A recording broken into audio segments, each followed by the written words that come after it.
as producers and writers and creators, like what was the harmonic convergence that made this particular project gestate? I had the idea of two aliens sort of going to Earth that were very polar opposites. Wait a minute. I know, right? Oh boy. Anyway, a long time ago, and kind of put it on the shelf and didn't think about it. And then McMahan and I were developing a show together towards the end of season 2 of Rick and Morty, just to give you an idea of how long it takes for this stuff to kind of come together. And it was a completely different show, and we put like maybe a month of work into it, and we were just like, we had this moment of looking at each other going, do you like this at all? Misery. It was like, I don't like this show at all. I don't give a shit about this show.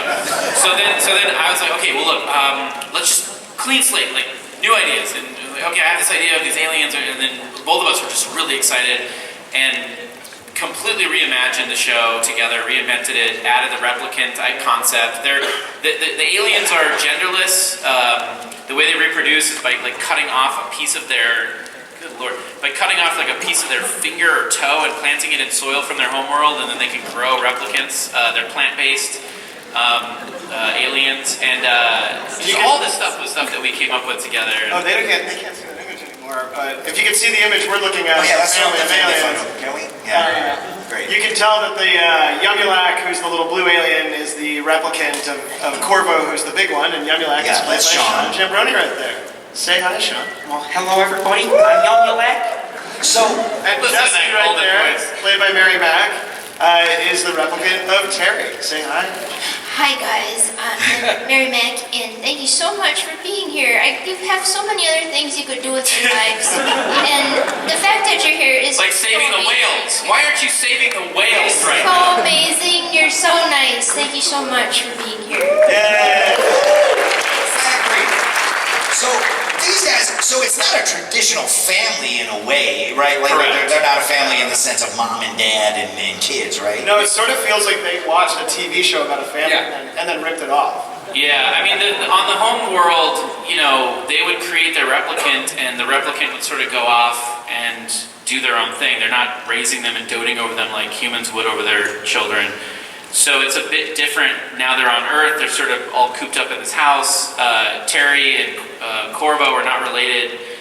You know, they were just partnered together. So they sleep in the same bed. Yeah, I mean, they're trying to be as respectful to human culture as they can. Well, they kill it's sort of misunderstanding. Like, they don't know why people sleep in the same bed, but they do it because they saw it on TV. So it's that, but with everything. And even with with Jessie, you know, obviously, you know, eschewing her homeworld name and taking on the Earth name Jessie, and like deciding I'm more like a girl than I am a boy. You know, it's an interesting like angle for a genderless alien that's plant-based. So not a binary culture. Yeah, it's just interesting. You know, it's like, and then you know, like, and then Yumulac sort of being like, I don't care about gender or humans at all. I'm just me. And well, on the home planet, I mean, Sean, you should talk about. You know, he was all set up to be a badass bounty hunter, and now he's stuck on Earth being a 15-year-old.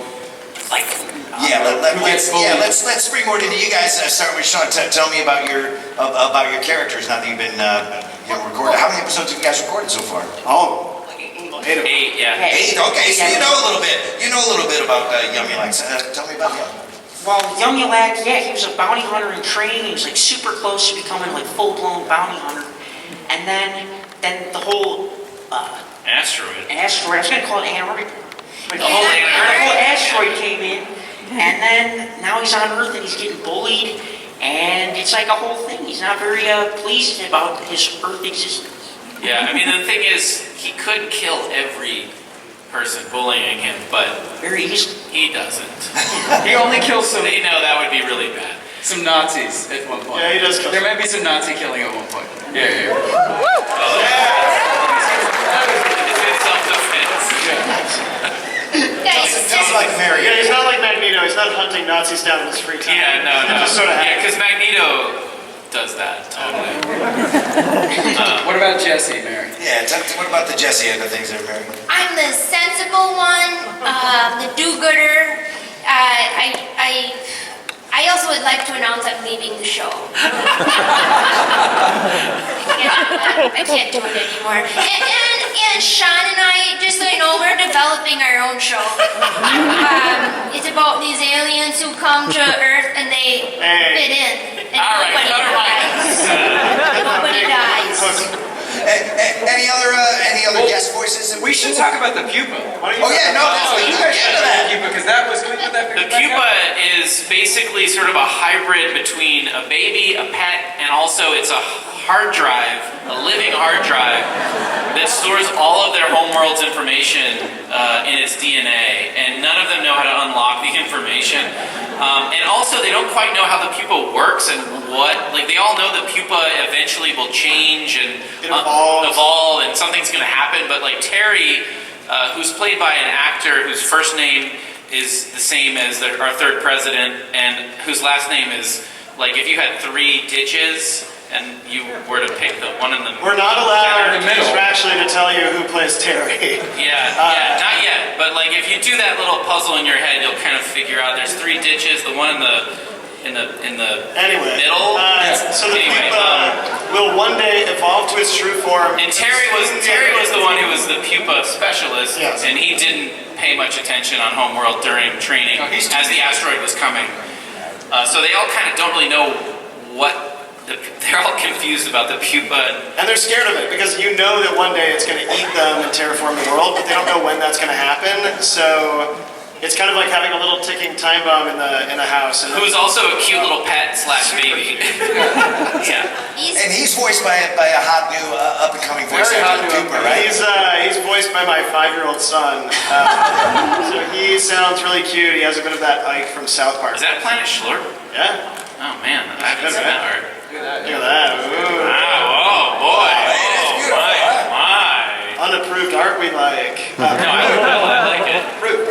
Can I say this is the most inept alien family I've ever met? And that would be like how I would describe this show. Like, they're real losers. And I just want to add that to it because they never even tried. They never even studied, and now they're in charge of everything. Aren't we all? Yeah, I That's guess. us. We're all in charge. It's like when you have a baby and you go to the hospital and then you leave with a thing in your arms. You're like, I don't know how to deal with this. Not that I've experienced it, but I'm That's just how we saying. pitched the show. I experienced Like when you have a that. baby. We had a baby and I had to ask the doctor if you ever gave them water. I never thought of it. I was like, does a baby need water? I need water all the time. The answer is no. Yeah, there's no booklet they give you when you leave the No, hospital. in There fact, should if you be. give them water, it makes them sick. Give them Don't put it in a dumpster, they say. Have the baby, wait 4 years, then pimp him out as a voice actor. That's what you do. So these are all images of the planet that got destroyed by an asteroid. So pretty sad to look at. And that's what Corvo misses. He loves it. It was a utopian society, and by the way, if you look up utopian societies, they're kind of fucked.